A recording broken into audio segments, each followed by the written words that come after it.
Well, this episode of Star Wars Rebels marks the first time, I think, that we've gotten a to be continued. Now, this episode, I believe episode 7 or something, I believe it was called Empire Day. And the plot of this one is that once again we're on Lothal, the planet we've been on for the majority of the season thus far, which getting kind of tired of it. Although to be fair, they did kind of try to make it seem fresh and new through different lighting and whatever. So props there, I guess. But again, you have a whole galaxy of possibilities. Why are we staying on this planet? I understand why we were on this planet for this episode, considering the story that went on. But again, please get off this planet. Anyway, I digress. This episode not only dealt with Empire Day, which is this holiday that the Empire forces you to celebrate. You have to tune into the Empire news channel or celebratory news channel, like 24/7 on this day especially.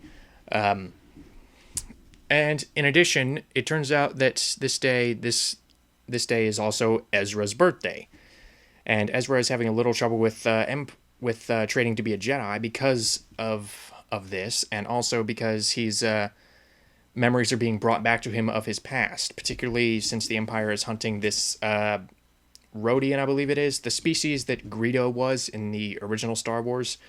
They're hunting one of these green guys who apparently has some sensitive information. So seeing as this particular green guy is an old friend of the family, Ezra is remembering things that his mom and dad taught him about, principles and fighting for what's right, blah blah blah. And that actually brings to mind one of the problems with this episode is it didn't really know what kind of story it wanted to tell a lot of the time. For the most part, I liked it okay. A lot of what has remained good thus far is still good here, but it seems like for the first half of the episode we were focusing on Empire Day and kind of addressing all these issues of, or not really addressing, but kind of doing the Nazi indoctrination or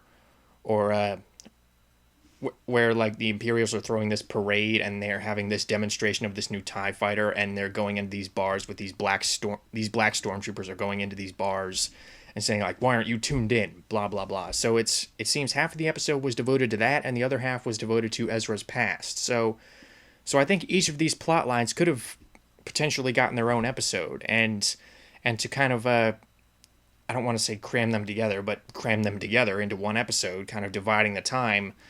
It didn't really result in a mess because it was just kind of half and half, like first half Empire Day, second half Ezra's past. But still, it was a little hard to get invested, or as invested as other episodes, because again we're just it seems like they forgot about Empire Day, or not really forget, but Empire Day kind of slipped out of the main focus in favor of Ezra, which I applaud them wanting to tell a more character-driven story, but maybe don't decide that halfway through the episode.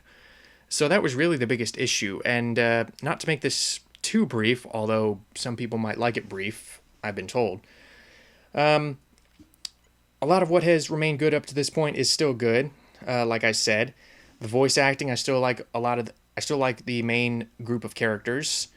I think it might have been a mistake to bring the Inquisitor in, because again, you risk if the heroes get away too often, or if the heroes come up against the main bad guy too often, then you kind of run the risk of diminishing the menace.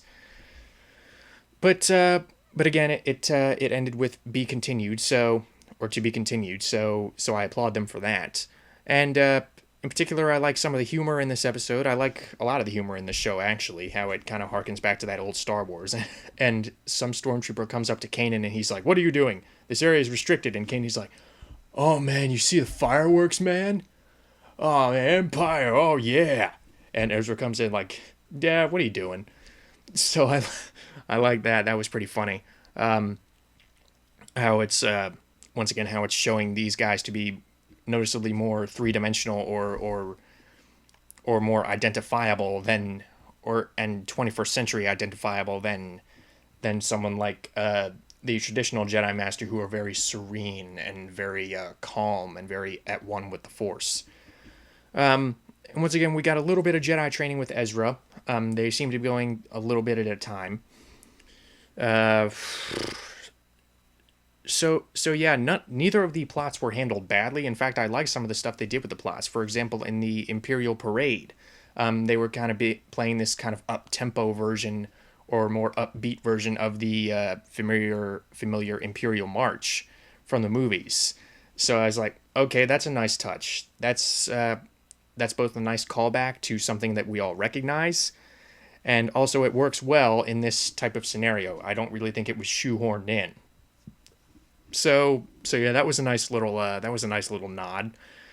And again, the stuff with Ezra and with a character like this, you run the risk of him becoming unlikably angsty.